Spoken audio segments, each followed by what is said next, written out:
Car ಬರ್ತಿಲ್ ಒಳಗೆ ಬಾ ಸಾಕು ಬಾ ಅಭ್ಯಾಸ ಮಾಡಕತ್ ಬಾ.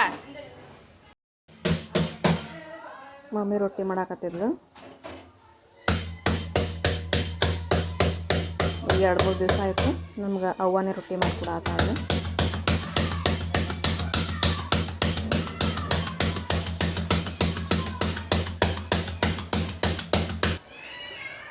ಇಲ್ಲೇನದ ನಮ್ಮ ಹುಡುಗಂದು ಗಾಡಿ ಏನೋ ನಟ್ ಲೂಸ್ ಆಗಿತ್ತಂತ ಅಪ್ಪ ಮಕ್ಕಳು ಕೊಟ್ಟು ಗಾಡಿ ರಿಪೇರಿ ಮಾಡಕತ್ತಾರ್ರಿ. ಇಲ್ಲಿ ನಮ್ಮ ಮನೆಯವ್ರಿಗೆ ಎದ್ದು ನಿಂದ್ರಕ್ಕೆ ಬರೋಂಗಿಲ್ಲ, ಕಾಲಿಗೆ ಪೆಟ್ಟಾಗ್ಯದ. ತೋರಿಸ್ತೇನೆ ನಿಮ್ಗೆ.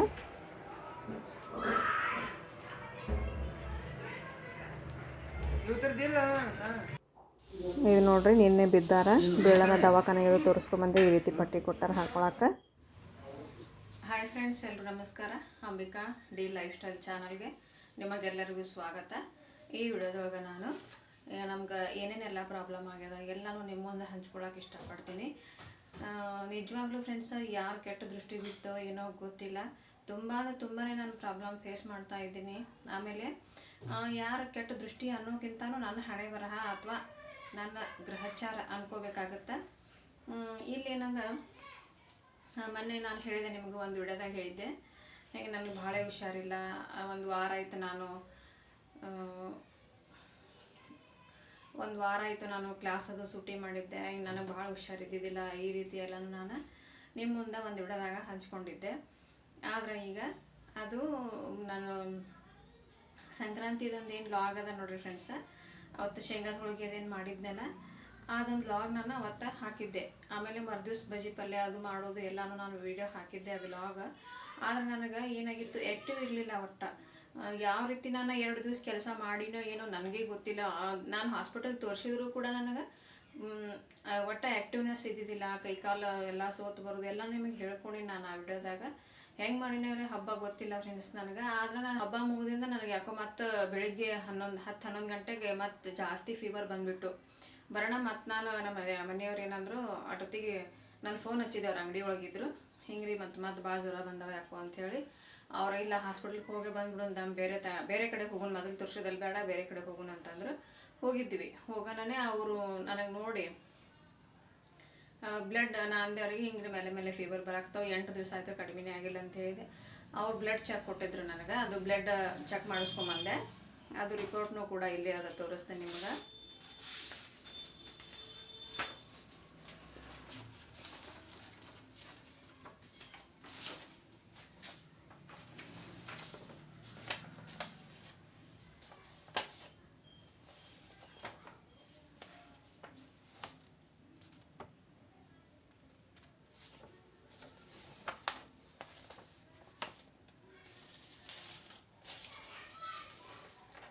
ಇದು ರಿಪೋರ್ಟ್ ಅದ ಫ್ರೆಂಡ್ಸ್, ನಂದು ರಿಪೋರ್ಟ್ ಅದ ಫ್ರೆಂಡ್ಸ. ಇದ್ರೊಳಗೆ ಏನಂತಂದ್ರೆ ಪಾಸಿಟಿವ್ ಅಂದ್ರೆ ಸಾಲ್ಮೇಲ್, ಇದು ನೋಡ್ರಿ ಲಾಸ್ಟ್ ಸಾಲ್ಮೋನೆಲ್ಲ ಪಾಸಿಟಿವ್ ಅಂತೇಳಿ ಬಂದೈತಿ. ಅಂದರೆ ಇದರ ಅರ್ಥ ಏನಂತಂದ್ರೆ ಟೈಫಾಯ್ಡ್ ಅಂತೇಳಿ ಬಂದೈತಿ. ಇದ್ರೊಳಗೆ ಈ ರಿಪೋರ್ಟ್ ಒಳಗೆ ಟೈಫಾಯ್ಡ್ ಅಂತೇಳಿ ಬಂದೈತಿ. ಮತ್ತು ಇನ್ನೊಂದು ರೀಸನ್ ಏನಂದ್ರೆ HB ಕಡಿಮೆ ಅಂತೇಳಿ ಬಂದದ ಫ್ರೆಂಡ್ಸ್. ನಂದು ಮೊದಲು ಇಷ್ಟು HB ಕಡಿಮೆ ಇದ್ದಿದ್ದಿಲ್ಲ. ಈ ಸತದು HB ಕಡಿಮೆ ಅಂತೇಳಿ ಹೇಳಿದ್ರು ಡಾಕ್ಟ್ರ. HB ಕಡಿಮೆ ಆಗ್ಯದ ಮತ್ತು ಟೈಫಾಯ್ಡ್ನೂ ಆಗೈತಿ. 1 ವಾರ ಅಂತರೂ ಅಂದರೆ ಇದು ದಿನ ನನಗೆ ಕವರ್ ಆಗಬೇಕಾದ್ರೆ ಒಂದು 10-15 ದಿವಸ ಆದರೂ ಬೇಕು. ಬರೀ ಸಪ್ಪನ ಬ್ಯಾಳಿ, ರೊಟ್ಟಿ, ಆಮೇಲೆ ಬಿಸಿ ಅನ್ನ, ಹಾಲು ಈ ಥರನೇ ಊಟ ಮಾಡಿ ನೀವು ಟ್ಯಾಬ್ಲೆಟ್ಸ್ ತೊಗೋಬೇಕಂತ ಹೇಳಿದರು. ಟ್ರೀಟ್ಮೆಂಟ್ನೂ ಕೊಟ್ಟಾರ. ಅದೇ ರೀತಿ ನಾನು ತೊಗೊಳಕತ್ತೀನಿ. ಇದು ಆದ ನಂತರ ನಾನು ಒಂದು ಸ್ವಲ್ಪ ಹುಷಾರಾಗಿನಪ್ಪ ಅನ್ನೋದ್ರಾಗೇ ಏನಾಯಿತು, ಇನ್ನೊಂದು ಇನ್ಸಿಡೆಂಟ್ ಅಂತಂದ್ರೆ, ನಮ್ಮ ಅಡುಗೆ ಮನೆಯೊಳಗೆ ಬಲ್ಬ್ ಹೋಗಿತ್ತು. ಅದು ಅಡುಗೆ ಮನೆಯೊಳಗೆ ಬಲ್ಬ್ ಹೋಗಿತ್ತು. ಇದು ಸೆಲ್ಲಿಂಗ್ ಭಾಳ ಎತ್ತರಕ್ಕೆ ಅದಾವೆ ಫ್ರೆಂಡ್ಸ್. ಇವು ಆಗಿನ ಛತ್ ಏನದೆಲ್ಲ ತುಂಬ ಎತ್ತರಕ್ಕೆ ಅದಾವೆ. ಹಿಂಗಾಗಿ ಛತ್ತಿಗೆ ಆ ಬಲ್ಬ್ ಅಟ್ಯಾಚ್ ಮಾಡ್ಯಾರ. ಹಿಂಗಾಗಿ ಅದು ಅಡುಗೆ ಮನೆಯಿಂದ ಅಡುಗೆ ಮನೆಯಂದು ಬಲ್ಪ್ ಹೋಗಿತ್ತು. ಅಂದ್ರೆ ಹೊರಗೆ 3-4 ಬಲ್ಪ್ ಹಾಕಿದ್ದೆ ನಾನು. ಯೂಟ್ಯೂಬ್ ಸಂಬಂಧ ಎಲ್ಲ ರೆಡಿ ಮಾಡ್ಕೊಂಡಿದ್ನೆಲ್ಲ. ಯೂಟ್ಯೂಬಿಗೆ ಜಾಸ್ತಿ ಬಲ್ಬ್ ಬೇಕಂತ ಹೇಳಿ ಅಲ್ಲಿ 3-4 ಬಲ್ಪ್ ಹೊರಗಡೆ ಇದ್ದು. ಅದ್ರಾಗ ಒಂದು ತೆಗೆದು ಅಡುಗೆ ಮನೆಯಾಗ ಹಾಕ್ಬೇಕು, ಸಂಜೆ ಆಗೈತೆ ಅಂತ ಹೇಳಿ ನಮ್ಮ ಮನೆಯವ್ರು ಏನು ಮಾಡ್ಯಾರ, ನಾನಿಲ್ಲಿ ಒಳಗೆ ಬಟ್ಟೆ ಅದು ಮಡ್ಚ್ಕೊತ ಕುಂದಿದ್ದೆ.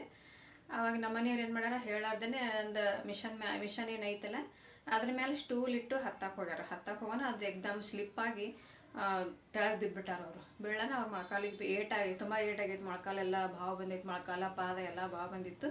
ಮತ್ತು ಇಮಿಡಿಯೇಟ್ಲಿ ಅವ್ರಿಗೆ ಹಾಸ್ಪಿಟಲ್ಗೆ ನನ್ನ ಮಗ ಮತ್ತು ನಮ್ಮ ತಂಗಿ ಗಂಡ ಅದೆಲ್ಲರೂ ಬಂದು ಇಮಿಡಿಯೇಟ್ಲಿ ಹಾಸ್ಪಿಟಲ್ಗೆ ಕರ್ಕೊಂಡು ಹೋಗಿ ಅದೆಲ್ಲ ಚೆಕ್ ಅದು ಮಾಡಿಸಿ ಈಗ ಅದು ಖಾಲಿ ಹಾಕೊಳಕ್ಕೆ ಪಟ್ಟಿ ಅದು ಕೊಟ್ಟಾರ.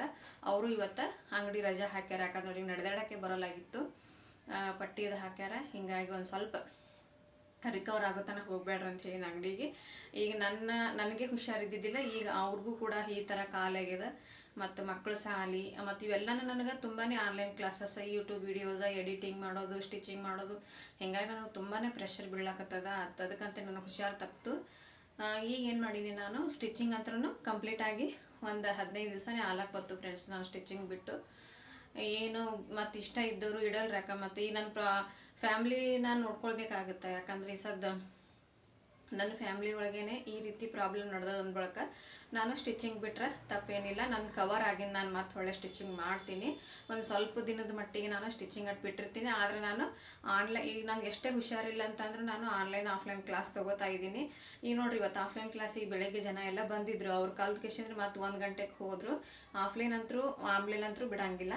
ಆಫ್ಲೈನ್ ಕ್ಲಾಸ್ ಸ್ಟಾರ್ಟೇ ಇರ್ತಾವೆ. ಈಗ ನಾನು ಮತ್ತು ಯೂಟ್ಯೂಬ್ನು ಬಿಡಂಗಿಲ್ಲ, ಯೂಟ್ಯೂಬಿಗೆ ವಿಡಿಯೋಸು ಹಾಕ್ತೀನಿ. ಮತ್ತು ಈಗ ನಾನು ಬಿಟ್ಟದ್ದು ಏನಂತಂದ್ರೆ ಸ್ಟಿಚಿಂಗ್ ಒಂದೇ ನಾನು ಬಿಡಾಕತ್ತಿದ್ದು. ಯಾಕಾದ್ರೂ ಬಿಡ್ತಿದ್ದಿಲ್ಲ ಫ್ರೆಂಡ್ಸ್. ನಾನು ತುಂಬ ಬಟ್ಟೆ ಅದಾವ, ತೋರಿಸೇನು ಬೇಕಾರೆ ನಿಮಗೆ. ಕಸ್ಟಮರ್ ಹೂ ಅಂದೋದಟ್ಟು ಇಟ್ಕೊಂಡು ಕೂತೀನಿ. ಮತ್ತು ಅರ್ಜೆಂಟ್ ಇದ್ದವ್ರು ಅಂದ್ರೆ ಹೊಳ್ಳಿ ಒಯ್ಯಿ ಅಂತ ಹೇಳಿ ಏನೂ ಮಾಡೋಕ್ಕಾಗಲ್ಲ. ಯಾಕಂದ್ರೆ ನನ್ನ ಫ್ಯಾಮ್ಲಿ ಇಸದ ತುಂಬ ಪ್ರಾಬ್ಲಮ್ ಒಳಗದ, ಅದನ್ನು ಫೇಸ್ ಮಾಡಬೇಕು ನಾನು. ಅದಕ್ಕಂತ ಹೇಳಿ ನಿಮ್ಮ ಮುಂದೆ ಈ ವಿಷಯ ಹಂಚ್ಕೊಳ್ಳೋದಿತ್ತು, ಅದಕ್ಕೆ ಈ ವಿಡಿಯೋ ಮಾಡಿದೆ ನಾನು. ನನಗೆ ಟೈಫಾಯ್ಡ್ ಆಗೈತೆ ಅಂತ ಹೇಳ್ಯಾರ ರಿಪೋರ್ಟ್ ಒಳಗೆ. ಅದೇನು ದೊಡ್ಡದೇನಲ್ಲ, ಅದು ಸರಿಯಾಗಿ ಟ್ರೀಟ್ಮೆಂಟ್ ಮತ್ತು ನಾವು ಊಟದ ಪತ್ತೆ ಇದೆಲ್ಲ ಮಾಡಿದೀವಿ ಅಂತಂದ್ರೆ ಕಡಿಮೆ ಆಗ್ತದೆ. 15 ದಿವಸ ಬೇಕಂತ ಹೇಳ್ಯಾರ ಅವರು ಆರಾಮಾಗ್ಲಿಕ್ಕೆ. ಆದ್ರೂ ನನಗೆ ಒಂದು 3-4 ದಿನದಾಗೆ ರಿಸಲ್ಟ್ ಕೊಟ್ಟದ, ಚಲೋ ಅನ್ಸದ, ಆರಾಮ್ ಅನ್ಸದ. ಆದ್ರೂ ನಾನು ಯೂಟ್ಯೂಬಿಗೆ ವಿಡಿಯೋ ಹಾಕೋದು ಬಿಟ್ಟಿಲ್ಲ, ವಿಡಿಯೋ ಹಾಕಾಕತ್ತೀನಿ. ಎಷ್ಟೇ ಹೈರಾಣ ಆದರೂ ಪರವಾಗಿಲ್ಲ, ದೇವ್ರು ಎಷ್ಟೇ ಕಷ್ಟ ಕೊಟ್ಟರು ನಾವು ಅದನ್ನು ಫೇಸ್ ಮಾಡೋಕೆ ರೆಡಿ ಇರಬೇಕು. ಮತ್ತು ಇನ್ನೊಂದು ಏನಂತಂದರೆ ಟ್ರಾನ್ಸ್ಫರ್ಮೇಷನ್ ಭಾಳ ಕಾಡ್ತದೆ ಅಂಥೇಳಿ, ದಾರ್ ಕಟ್ಟಾಗ್ತದ ಅಂಥೇಳಿ ಕಾಲ್ ಮಾಡ್ತಿರ್ತೀರಿ. ದಯವಿಟ್ಟು ಯಾರು ಹೋಪ್ಸ್ ಕಳ್ಕೊಳಕ್ಕೆ ಹೋಗಬೇಡ್ರಿ. ಟ್ರಾನ್ಸ್ಫರ್ಮೇಷನ್ ಕಾಡ್ತು, ನಾನು ಎಂಬ್ರಾಯ್ಡ್ರಿ ಕಲಿತೀನೋ ಇಲ್ಲೋ ಅಂಥೇಳಿ ಈ ರೀತಿ ಹೋಪ್ಸ್ ಕಳ್ಕೊಬೇಡ್ರಿ. ಅದು ಮಿಷನ್ ದಾರ ಕಟ್ಟಾಯಿತು ಅಂದರೆ ಏನಾದರೂ ಪರವಾಗಿಲ್ಲ, ನೀವು ಮಿಷನ್ ಅಂಗಡಿಗೆ ಹೋಗಿ ಮಾಡಿಸ್ಕೊಂಬರ್ರಿ. ಆಮೇಲೆ ಕರೆಕ್ಟ್ ಸೆಟಲ್ ಕೂಡ್ತದೆ.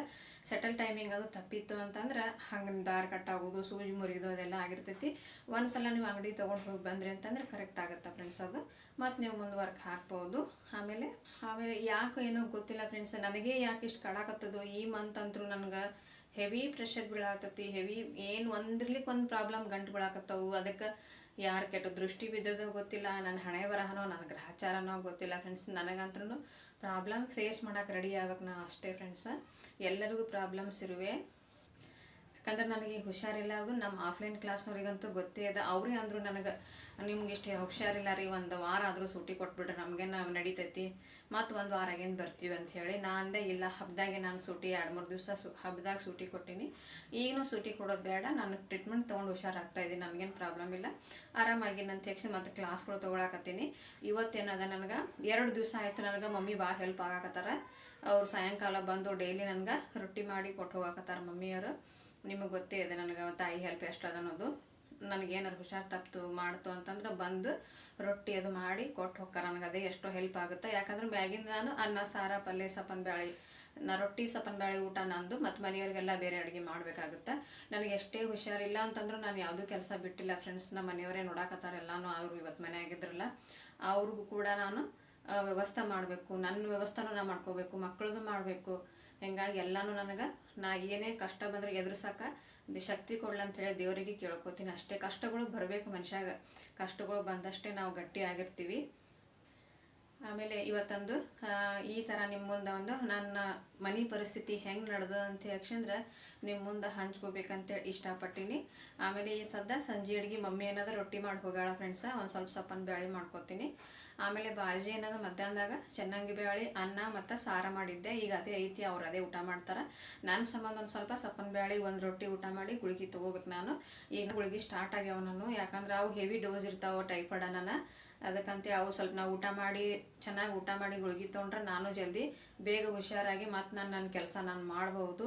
ಇದೊಂದು ಮೋಟಿವೇಶ್ನಲ್ ಅಂತ ಅನ್ಕೋರಿ ಫ್ರೆಂಡ್ಸ್. ಯಾಕಂದರೆ ನಾವು ಎಷ್ಟೇ ಹುಷಾರು ಇರಲಿಲ್ಲ ಅಂತಂದ್ರೂ ಈ ಸದ್ ನನಗೆ ನಿರ್ವಹಿಲ್ಲ, ನಾನು ಎದ್ದು ಕೆಲಸ ಮಾಡ್ಕೊಳ್ಳೇಬೇಕು. ಮಮ್ಮಿ ಈಗ 2 ದಿವಸ ಆಯ್ತು ಬಂದು ಕೆಲಸ ಮಾಡೋಕತ್ತು, ನನಗೆ 15 ದಿವಸ ಆಯ್ತು ಫ್ರೆಂಡ್ಸ್ ಹುಷಾರು ತಪ್ಪಿ.